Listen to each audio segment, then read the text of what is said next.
Okay, let's talk about putting decimals on a number line, and we're going to go to the thousandths place.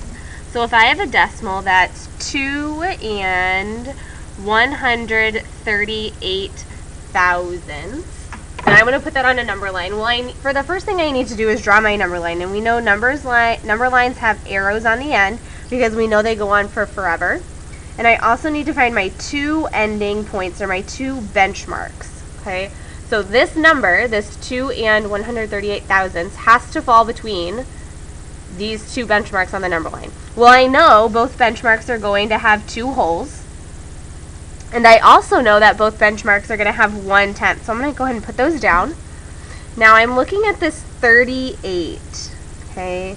So 38 thousandths, because I know 300ths and 8 thousandths is the same as 38 thousandths.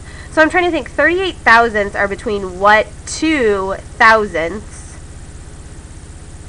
that have a 0 at the end? What 2 10,000ths is it between? And I know 38 is between 30 and 40. So I know that those are going to be my two benchmarks.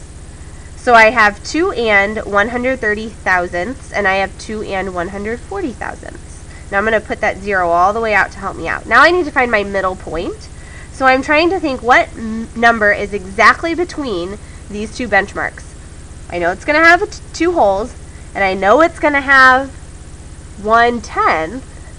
So now I need to think, do I have 300ths or 400ths?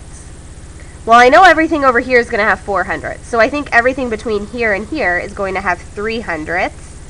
And now I need to think of thousandths. There's 0 thousandths here, and there's 10 thousandths here because I regrouped them. So there's going to be 5 thousandths in the middle. So now I have my two benchmarks.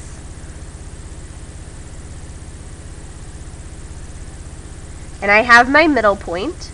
So now I need to split, because I know there's 10 thousandths in between these two benchmarks. I need to split each of these pieces in each of these spots into 5 pieces. So I have to draw 4 lines. And we know that each of these pieces are the same. So now I'm ready to put my point on the number line. If I know that this is 2 and 135 thousandths, I know this is 2 and 136 thousandths. This is 2 and 137 thousandths. So this right here must be 2 and 138 thousandths.